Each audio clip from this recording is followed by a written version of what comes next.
김어준의 뉴스공장. 하태, 바른정당 하태경 최고위원 나오셨습니다. 예, 하태경입니다. 반갑습니다. 이게 이제 원내 정당의 무려 20석의 최고위원이신데 오늘 택시 타고 오셨어요. 예.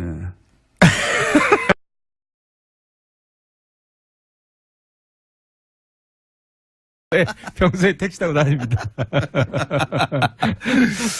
차량도 이용하지 못하고 이 바른정당의 형편과 관련된 게 아닌가.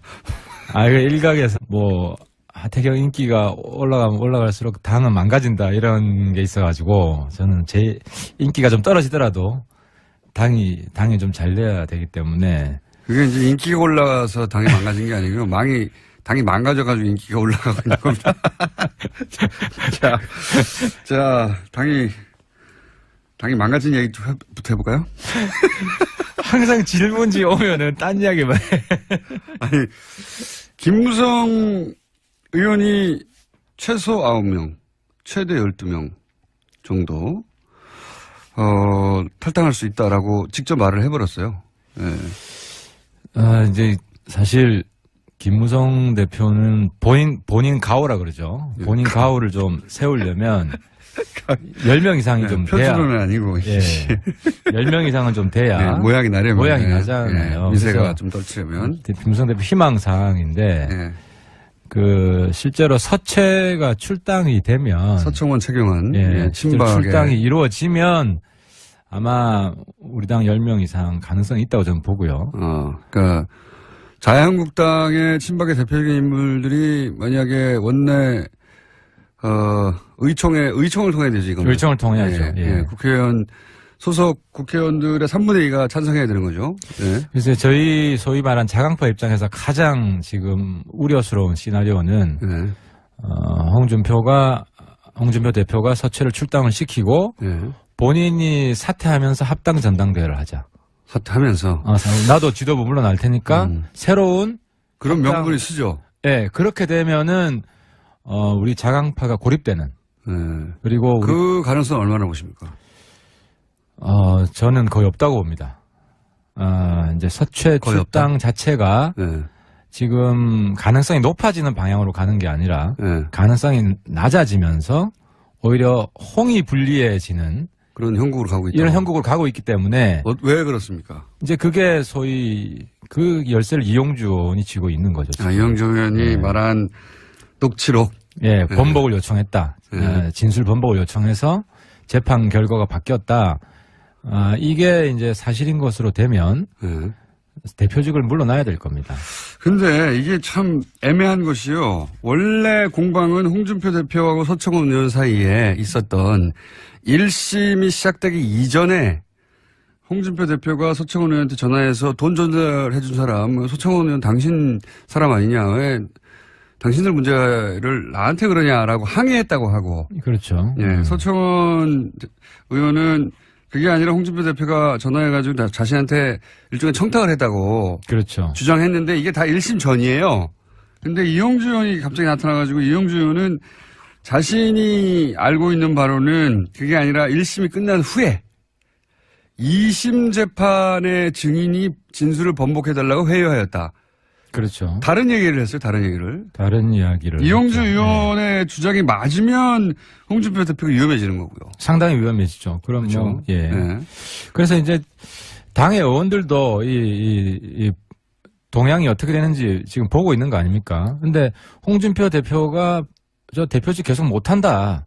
이런 판단이 들면 홍준표 대표 줄 서 있던 사람들이 슬그머니 조금씩 빠지겠죠. 그렇겠죠. 자기 정치적 미래를 보장 못하니까.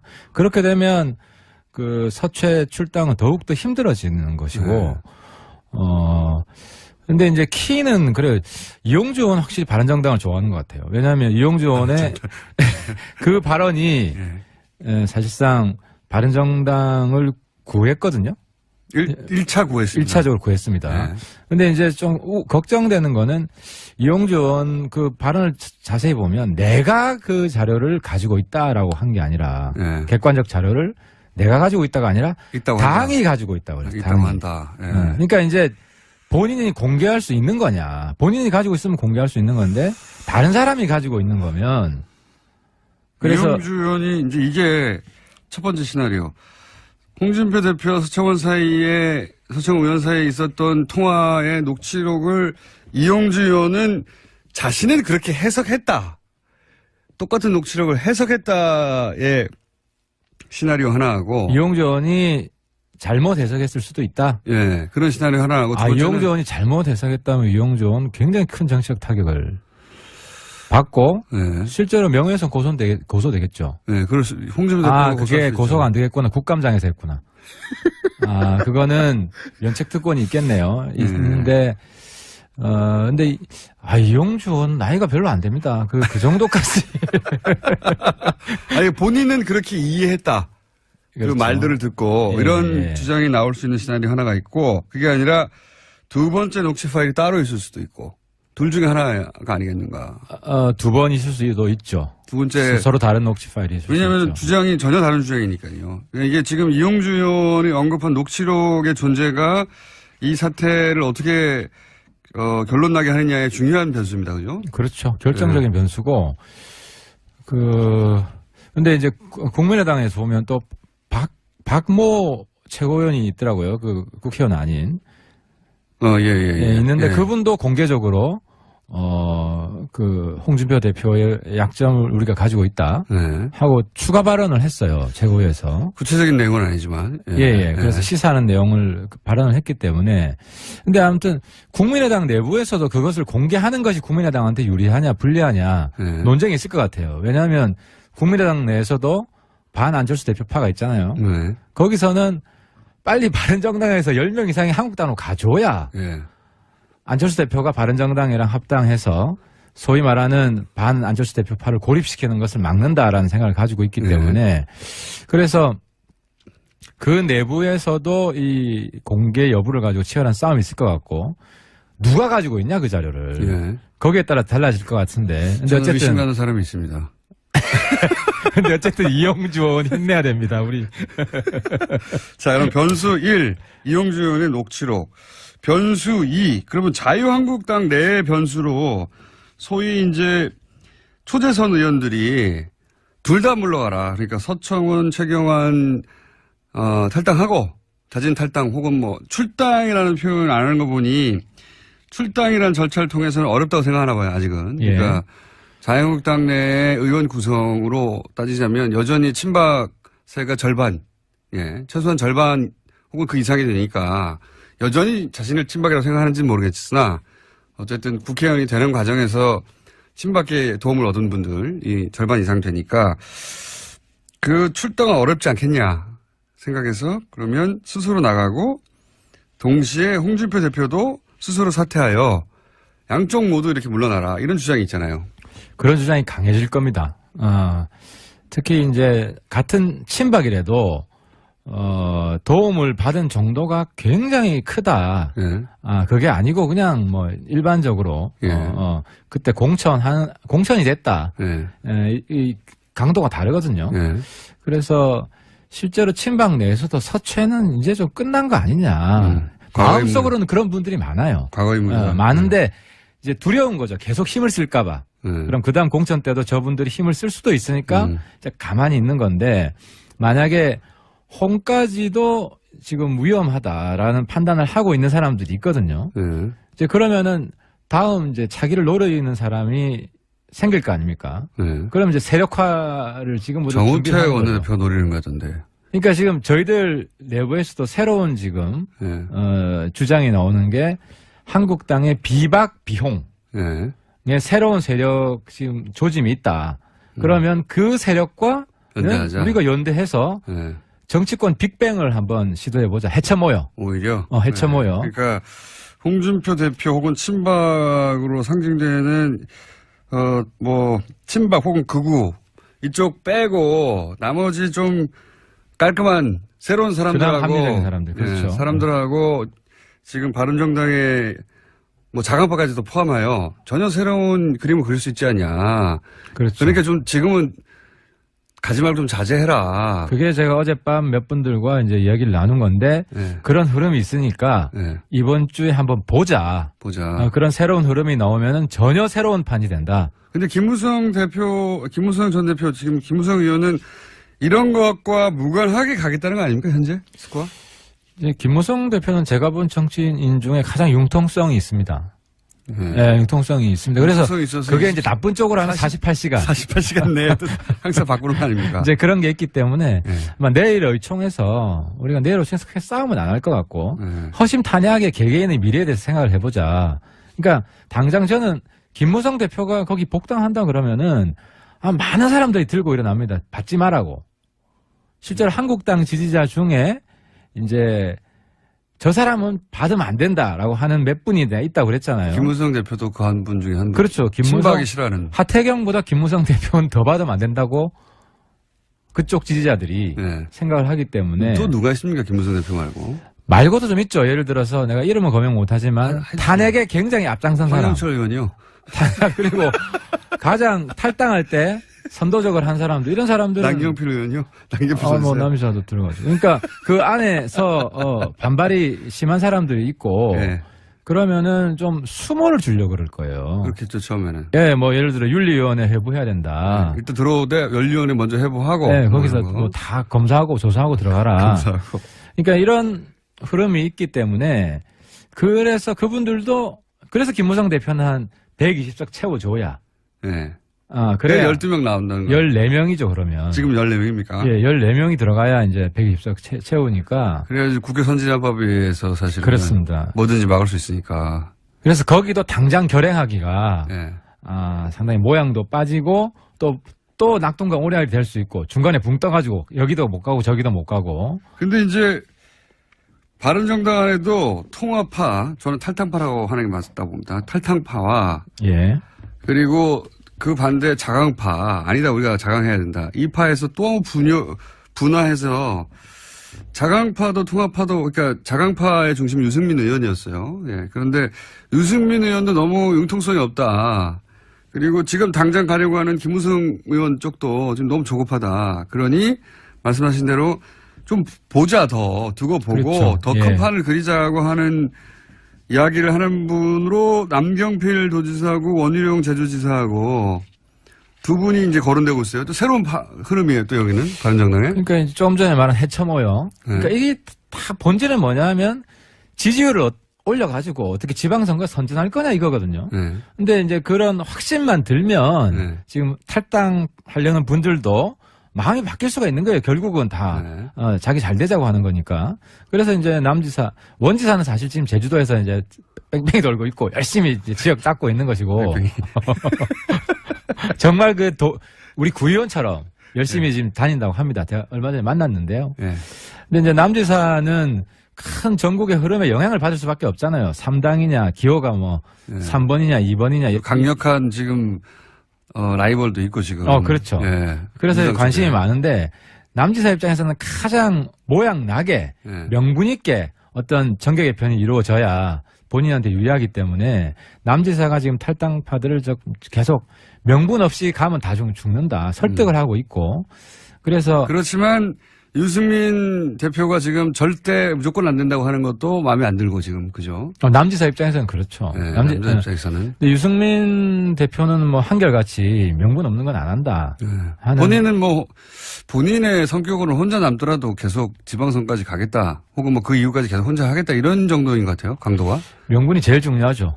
유 대표 입장에서는. 근데 거꾸로 유승민 대표가 이런 식으로 해서 혼자 남지는 않겠죠. 예. 하태경 최고위원 옆에 있겠죠. 두 사람, 세 사람 남아도 그렇게 남아서 뭐랄까요. 혼자 외롭게 싸우는 게 본인한테는 장기적으로 좋을 수 있습니다. 노무현 대통령이 한번 보여줬잖아요. 네. 노무현 대통령은, 지역 감정을 소위 없애야 된다고 하는 커다란 계속 명분. 도전을 했었죠. 네, 커다란 명분이 있는데 유승민 의원도 이제 누구나 쉽게 와닿을 수 있는 커다란 명분을 이제 앞에 내세워야 되는데 아직은 잘 안 보입니다. 뚜렷하지 않죠. 그게 숙제입니다. 이제 개혁 보수인데, 보수 혁신인데, 이걸 얼마나 이제 노무현 대통령 같은 경우는 부산에서 계속 도전했었잖아요. 네, 그래서 저는 사실 유승민 대표가 지방선거에 자기 한번 던질 수 있다. 네. 이야기를 전 해야 된다고 봅니다. 당이 필요를 하면. 자, 바른정당도 이렇게 크게는 세 갈래의 흐름이 있고요. 그 다음에 자유한국당도 서청원 나가라 파와, 아니다, 서청원 홍준표 둘 다 나가라 파와. 그렇죠. 이렇게 갈려져 있고, 홍준표 대표가 자진 사퇴한다는 것은 제가 아는 홍준표 대표로는 상상할 수 없는. 그거는 없을 겁니다. 상상할 수 없는 일입니다. 그래서 동반 사퇴는 제가 보기에는 주장을 할 수 있으나 홍준표 대표가 동반 사퇴는 스스로 할 성격이 아니다. 그건 이용주 의원에 달려있다고 보는 거죠. 그런데 이거는 또 이용주 의원에 달려있는 이렇게 서로 물고 그렇죠. 물리는. 물고 물리고 있습니다. 네. 그래서 홍준표 대표하고 친박저장이 동시에 후퇴하는 일은 그 가능성은 이용주 의원에 달려있고, 만약에 이용주 의원이 별 게 없으면 친박저장들을 몰아내는 일은 의총에서는 불가능할 것 같고. 근데 홍준표 대표가 좀 너무 말을 오버하잖아요. 뭐 더럽게 정치를 했고 뭐 이런 과격한 표현이 나오는 거는 자기가 문제가 없으면 여유 있게 대응합니다. 사람이 기본적으로. 근데 굉장히 험한 말, 센 말을 한다는 거는 뭔가 좀 안정되지 않은 거예요. 그래서 저는 홍 대표가 이기는 게임 아니다 이거. 그랬으면 좋겠죠. 의원님 입장에서는 홍준표 대표는 안정됐을 때도 막말도 합니다. 막말이라면 표현을 과하게 할 때도 있습니다. 네. 이런 복잡한 방정식이 지금 고체 방정식이 동시에 물려서 돌아가고 있는 상황인 가운데 자유한국당은 아니죠. 바른정당은 여전히 그러면 전당대회를 하는 거죠. 당대표를 뽑는. 전당대회 합니다. 탈당을 하든 말든. 전당대회 사수파. 네. 그래서 제가 해야 될 일이 뭐 그 안에서 몇 등 하는 것도 있지만 전당대회가 있어야 그게 전당대회는 예측 가능하거든요. 13일 끝납니다. 네. 그럼 당 지도부가 새롭게 이제 시작이 언제죠, 이게? 이게 이제 이번 주 금요일부터 TV 토론 시작합니다. 얼마 안 남았네요. 네. 금요일부터 전당대회를 해가지고 13일 날 끝이 나서 끝나죠. 새로운 대표가 선출되는데 지금으로서는 유승민 후보가 가장 가능성이 높고 현재 2위는 하태경 또 2위에서 2위 나갈 필요 없잖아요. 그러면 네, 뭐 그냥 달라고 하세요. 전당대회가 이루어지면 이제 격차지 격차. 어느 정도 격차 나는 것인가. 그런데 이 전당대회는 설사 탈당파 김무성 의원 플러스 최대 심의위원이라고 하는 그 탈당파가 전당대회가 시작되고 나서 탈당하더라도 하는 거죠. 전당대회 전에 지금 움직이려고 하는데요. 김무성 대표가. 근데 명분이 박근혜 출당밖에 안 되는데 그러면 두 자리 절대로 안 됩니다. 박근혜 출당만 되면. 출당이라는 변수도 하나 있군요. 네, 박근혜 출당되고 이제 나가면 한 자리 숫자인데 김무성 대표가 그렇게 초라하게 결행을 할 것인가.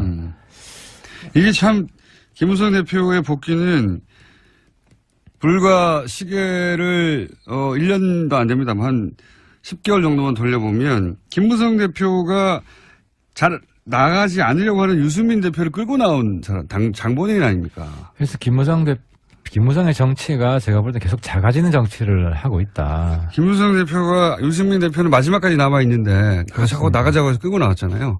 그래놓고 나와서 그럼 계속 하자고 그러는데 이제 자기 혼자 돌아가겠다는 거 아닙니까?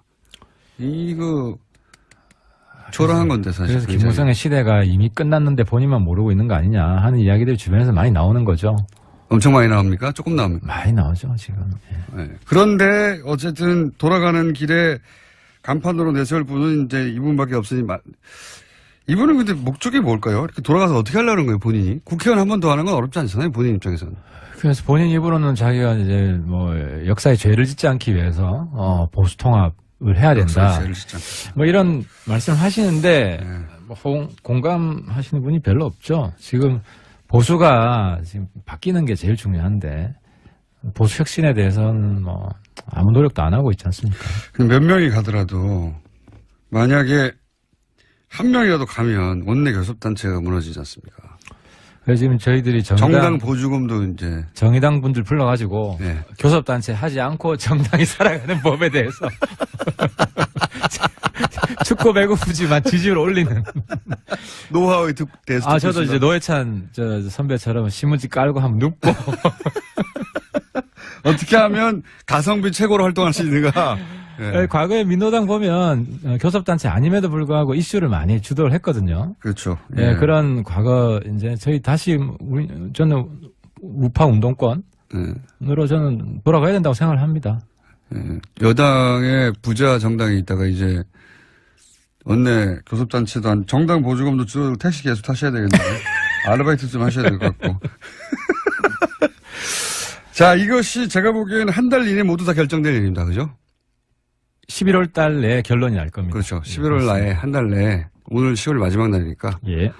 한 달 내에 결정 날 것이고, 예. 그러면 이제 바른정당의 원내 교섭단체도 무너지고 이렇게 하면은 저희도 고정을 격주로 한 분으로 딱히 크게 들을 내용이 없을 것 같아가지고 이제는 야성 우파로 다시 태어나는 뭐 저는 꼭 필요하다고 생각합니다. 이 과정이. 이렇게 쫄딱 망해봐야 보수가 정신 차리지. 아니 돌아간 분들은 여전히 최대 정당의 소속 의원이 되고 남아있는 분들이 쫄딱 망하는 거죠. 이렇게 되면. 아니 근데 돌아가는 분들이 100% 저는 다 돌아갈 수 있다고 보지 않습니다. 그분들도 현실을 직시해야 된다. 금이 환영은 없다. 금이 환영은 없겠죠. 네. 네. 그리고 엄청난 수모를 당할 것이다. 네. 수모를 당했으면 좋겠다 이거 아닌가? 아 근데 그 지지자들 성향이 딱 보면 있잖아요 몇 분. 네, 그분들 그래서 이 판단을 좀 잘하시라. 다시 한번 촉구를 드립니다. 지난주에 나름대로 폭로였는데요. 그러니까 국민의당 경선한 당일날 손학규 전 지사가 찾아와서 안철수 대표의 뜻이라며 이 소위 이제 통합의 간을 본 적이 있다. 정확하게 통합이라는 말은 안 했지만 그 얘기를 하셔서 아 이거 처음 나온 얘기고 나름 이 폭발성이 있다고 생각했는데 요 내용 가지고 별로 기사는 안 났더라고요. 뭐 많이들 알고 있었던 것 같아요. 검색해보면 그날 기자들이 봤어요. 저하고 손학규 대표 만나는 거. 그래서 몇 군데서 기사를 이미 썼어요. 근데 그게 거기에 안철수 대표의 뜻이 담겨 있다는 게 이제 처음으로 나온 거 아닙니까, 지난주? 그렇죠. 처음으로 나왔죠. 근데 제가 오늘 안철수 대표 평가를 다시 하면 지난번에 좀 너무 강하게 대시해가지고 오히려 좀 부작용이 있었다라고 제가 말씀드렸는데 시간 지내놓고 보면 국민의당하고 바른정당 진도를 많이 빼놨어요. 그러니까 결혼하는데 성공은 못했지만 안철수 대표의 마음이 느껴져가지고 선거 연대까지는 지금 거의 기정사실화 돼버렸어요. 아무도 반대를 안 하고 있습니다. 그래서 안철수 대표가 질러놓은 것이 새로운 좀 정치 좀 자기 개인은 조금 망가져도 크게 정치판을 바꿔놓는 이런 새로운 초식을 배운 건지. 그게 아니고 본인이 크게 잘 내려고 그랬는데 본인은 안 되고 나머지 상황은 그렇게 흘러가는. 그래서 반대가 아닌가 싶어요. 저희들 국민의당하고 바른정당은 연애 기간에 실제로 데이트 중입니다. 현재. 네, 데이트 중이고 뭐 끝은 알 수 없죠. 뭐. 근데 박지원 전 대표를 비롯한 소위 이제 호남계라고 하는 중진들의 입장에서는 이거 바른정당하고는 안 돼. 라는 게 강한데 만약에 정계 개편의 회오리가 막 불어요. 실제. 그렇다고 치자고요. 안 불 수도 있지만. 그러면은 바른정당의 이제 자강파와 안철수계 정도. 그러면 지금 국민의당보다 사이즈가 더 작아지는 거죠. 물론 바른정당 줄어든 것보다는 커지겠지만 바른정당과 국민의당 중간 정도 되는 사이즈가 하나 탄생할 수도 있지 않을까. 뭐 그런 시나리오도 가능하죠. 근데 이제 어쨌든 박지원 대표께서는 자기 이제 전남지사인가요? 예, 나가시면서. 나가셔서 정치적 이제 수명을 연장하시는 게 제일 중요. 근데 이제 중도 보수 통합신당 예를 들어서 그렇게 가칭이라고 치면 그런 정당이 탄생한 게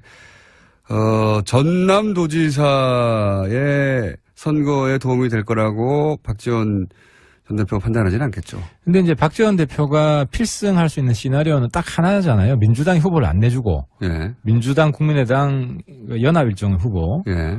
되는 경우인데 그거 가능하다고 보겠습니까? 근데 그게 아니면은 민주당, 국민의당 합당을 해야 되는데 예. 합당이 안철수 대표 있는 상태에서 가능할까요? 그래서 합당이라보다 당이 쪼개지겠죠. 안철수 대표 갈 일은 없고요, 절대로. 그러면 이제 박지원 대표가 이제 민주당으로 들어가야 되죠. 그럴 그러니까 경우가 있죠. 바른정당이 김무성이 되는 거죠. 예. 그러면은 그게 박수를 받을까요? 그건 모르겠는데 제가 여기서 그거는 박지원 대표도 나오시니 그때 물어보면 될 것 같은데 제가 궁금한 건 이제 바른정당이 소위 계속 남아있는 자강파가 국민의당의 안철수계하고만이라도 합친 그림을 원한다. 정 안 되면 물론 더 크게 가야 좋지만 이런 그러니까 안철수와 유승민 투톱의 정당 이것도 가능하다고 그림 속에 있으십니까? 근데 이제 아까 제가 말씀드린 대로 이게 작아지는 게 아니라 네. 저는 박지원 의원이나 김무성 의원이나 다시 회생할 수 있는 정치는 항상 변화무쌍하니까 다시 회생할 수 있는 방법은 이 두 분이 손을 잡고 김무성과 박지원이 예. 다시 손을 잡고 우리 국민의당과 바른정당이 통 합쳐서 영원한 대화 네. 국민 통합을 위해서 우리 다시 열심히 해보자. 60석짜리. 그리고 우리는 이번 국회로 끝이다. 예. 이번 국회로 끝이다. 두 분은 이제 나는 더 이상 정치를 하지 않을 것이다. 마지막이다. 그렇죠. 의원은 끝이다. 예. 이 정도 선언을 하고 정말 마음을 비우고 움직이면 두 분은 저는 다시 살아날 수 있다. 네, 그럴 일은 제로라고 봅니다. 저는 두 분이 그런 판단을 할 수 있고 그래서 우리 당 일각에서도 박지원 대표에 대한 배척 그름이 있는데 저는 박지원 같은 분이 시어머니 역할을 하면 당의 미래를 위해서 마이너스보다는 플러스가 많다. 알겠습니다. 네, 그런 경륜이 있는 분이 또 별로 없잖아요. 지금까지 이제 어떻게든 살아남으려고 하는 온갖 시나리오에 대한 이야기를 하태경 최고위원으로부터 살아남기에 모든 가능한 시나리오를 그리고 있는 하태경 최고위원의 이야기였고요. 다스는 누구 겁니까? 어제 누구야 엊그제 정도원 선배랑 네. TV에서 이야기를 했는데 정도원 선배 깔끔하게 정리를 하더만요. MB 건데. MB 건데. 본인은 자기 거 아니라고 할 거다. 불이 아니라고 할 거다. 왜냐 법적으로는 자기 거 아니잖아요 지금. 그렇죠. 그래서 근데 지금 자기 거 해야 될 이유도 없고 오히려 좀 문제가 되니까. 내 거 아니라고 선언하고 포기해버립니까? 그러니까 그렇지 지금 현재가 자기 거 아니니까 이 상태를 쭉 유지하면은 뭐 다스 문제는 뭐. 어쨌든 그 문제를 가지고 MB를 큰 집에 넣기는 어렵지 않냐. 다른 거를 찾아야 되는 거지. 신선한 해석이 나왔습니다. MB가 맞는데 법적으로는 아니니까 그냥 이 상태로 쭉 가려고 할 것이고 그러면 집어넣기 어렵다. 라고 네, 정두원 의원이 얘기했다는 거죠. 네. 아니 정두원 의원이 그런 가능성이 있다고 했고 제가 볼 때도 MB가 굳이 이거 내 거야 라고 지금 해서 찾으려고 할 이유가 없잖아요. 자기 거 아니라고 하겠죠 당연히. 계속해서. 그러니까 재산을 찾아주는 거죠. 재산을. 자, 웃고 있으나 마음이 허전한 바른정당의 하태경 최고위원이었습니다. 감사합니다. 시나리오 하나하고 이용주 의원이 잘못 해석했을 수도 있다. 예, 그런 시나리오 하나하고 두 번째는 이용주 의원이 잘못 해석했다면 이용주 의원은 굉장히 큰 정치적 타격을 받고 네. 실제로 명예훼손 고소되겠죠. 네, 홍준표 대표가 그게 고소가 안 되겠구나. 국감장에서 했구나. 그거는 면책특권이 있겠네요. 있는데 근데 이용주 의원 나이가 별로 안 됩니다. 그 정도까지. 아니 본인은 그렇게 이해했다. 그렇죠. 그 말들을 듣고 이런 주장이 나올 수 있는 시나리오 하나가 있고 그게 아니라 두 번째 녹취 파일이 따로 있을 수도 있고. 둘 중에 하나가 아니겠는가. 두 번 있을 수도 있죠. 두 번째. 서로 다른 녹취 파일이 있을 수 있죠. 왜냐하면 주장이 전혀 다른 주장이니까요. 이게 지금 이용주 의원이 언급한 녹취록의 존재가 이 사태를 어떻게 결론 나게 하느냐의 중요한 변수입니다. 그죠? 그렇죠. 결정적인 변수고. 근데 이제 국민의당에서 보면 또 박모 최고위원이 있더라고요. 그 국회의원 아닌. 예. 있는데 그분도 공개적으로 그 홍준표 대표의 약점을 우리가 가지고 있다 네. 하고 추가 발언을 했어요. 최고위에서. 구체적인 내용은 아니지만. 예. 그래서 시사하는 내용을 발언을 했기 때문에. 근데 아무튼 국민의당 내부에서도 그것을 공개하는 것이 국민의당한테 유리하냐 불리하냐 네. 논쟁이 있을 것 같아요. 왜냐하면 국민의당 내에서도 반 안철수 대표파가 있잖아요. 네. 거기서는 빨리 바른정당에서 10명 이상이 한국당으로 가줘야 예. 안철수 대표가 바른정당이랑 합당해서 소위 말하는 반 안철수 대표파를 고립시키는 것을 막는다라는 생각을 가지고 있기 때문에 그래서 그 내부에서도 이 공개 여부를 가지고 치열한 싸움이 있을 것 같고 누가 가지고 있냐 그 자료를 예. 거기에 따라 달라질 것 같은데 근데 저는 어쨌든 의심가는 사람이 있습니다.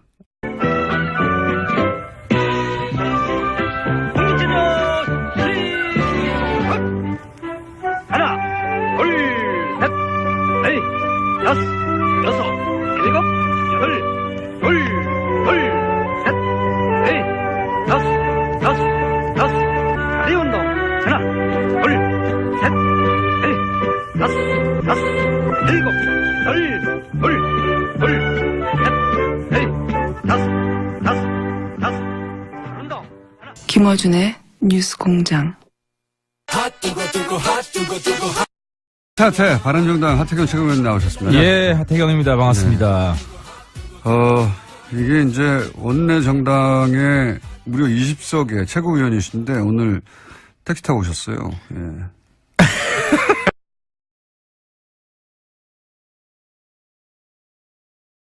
네, 평소에 택시 타고 다닙니다.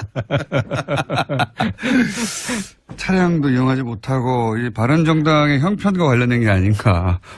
아, 이거 일각에서 뭐 하태경 인기가 올라가면 올라갈수록 당은 망가진다 이런 게 있어가지고 저는 제 인기가 좀 떨어지더라도 당이 좀 잘 돼야 되기 때문에 그게 이제 인기가 올라가서 당이 망가진 게 아니고요. 당이 망가져가지고 인기가 올라가고 있는 겁니다. 자, 당이 망가진 얘기부터 해볼까요? 항상 질문지 오면은 딴 이야기만 해.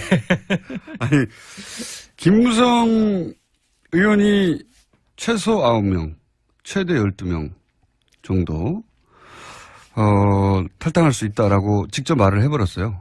네. 이제 사실 김무성 대표는 본인 가오라 그러죠. 본인 가오를 좀 세우려면 10명 이상이 좀 돼야. 표준어는 아니고. 예. 10명 이상은 좀 돼야. 네, 모양이 나려면. 모양이 나잖아요. 미세가 좀 떨치려면. 김무성 대표 희망사항인데, 실제로 서채가 출당이 되면. 서청원, 최경환. 예, 친박에. 출당이 이루어지면 아마 우리 당 10명 이상 가능성이 있다고 저는 보고요. 그러니까 자유한국당의 친박의 대표적인 인물들이 만약에 원내 의총을 통해야 되지, 이건. 의총을 통해야죠. 예. 국회의원, 소속 국회의원들의 3분의 2가 찬성해야 되는 거죠. 예. 그래서 저희 소위 말한 자강파 입장에서 가장 지금 우려스러운 시나리오는, 홍준표 대표가 서채를 출당을 시키고, 본인이 사퇴하면서 합당 전당대회를 하자. 사퇴하면서. 나도 지도부 물러날 테니까, 새로운. 그런 명분이 쓰죠. 네, 그렇게 되면은, 우리 자강파가 고립되는. 그리고. 그 가능성 얼마나 보십니까? 저는 거의 없다고 봅니다. 이제 서채 출당 없다? 자체가. 지금 가능성이 높아지는 방향으로 가는 게 아니라. 가능성이 낮아지면서 오히려 홍이 불리해지는. 그런 형국으로 가고 있다. 이런 형국으로 가고 있기 때문에. 왜 그렇습니까? 이제 그게 소위 그 열쇠를 이용주 의원이 쥐고 있는 거죠. 지금. 이용주 의원이 말한 녹취록. 예, 번복을 요청했다. 진술 번복을 요청해서 재판 결과가 바뀌었다. 이게 이제 사실인 것으로 되면 대표직을 물러나야 될 겁니다.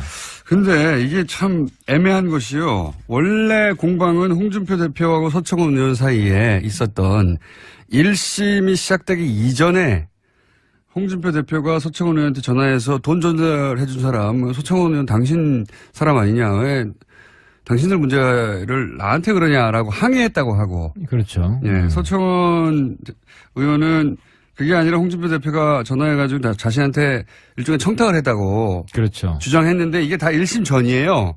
근데 이용주 의원이 갑자기 나타나가지고 이용주 의원은 자신이 알고 있는 바로는 그게 아니라 1심이 끝난 후에 2심 재판의 증인이 진술을 번복해달라고 회유하였다.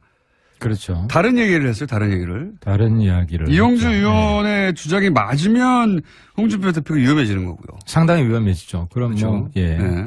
그래서 이제 당의 의원들도 이 동향이 어떻게 되는지 지금 보고 있는 거 아닙니까? 근데 홍준표 대표가 저 대표직 계속 못한다. 이런 판단이 들면 홍준표 대표 줄 서 있던 사람들이 슬그머니 조금씩 빠지겠죠. 그렇겠죠. 자기 정치적 미래를 보장 못하니까. 그렇게 되면 그 서최 출당은 더욱더 힘들어지는 것이고, 네. 근데 이제 키는 그래 이용주 의원 확실히 바른정당을 좋아하는 것 같아요. 왜냐하면 이용주 의원의 그 발언이 사실상 바른정당을 구했거든요. 1차 구했습니다. 1차적으로 구했습니다. 네. 근데 이제 좀 걱정되는 거는 이용주 의원 그 발언을 자세히 보면 내가 그 자료를 가지고 있다라고 한 게 아니라 네. 객관적 자료를 내가 가지고 있다가 아니라 있다고 당이 한다. 가지고 있다고 그래요. 있다고 당이. 한다. 예. 그러니까 이제 본인이 공개할 수 있는 거냐. 본인이 가지고 있으면 공개할 수 있는 건데 다른 사람이 가지고 있는 거면 그래서 이용주 의원이 이제 이게 첫 번째 시나리오. 홍준표 대표와 서청원 의원 사이에 있었던 통화의 녹취록을 이용주 의원은 자신은 그렇게 해석했다. 똑같은 녹취록을 해석했다에. 근데 어쨌든 이용주 의원 힘내야 됩니다. 우리. 자, 그럼 변수 1, 이용주 의원의 녹취록.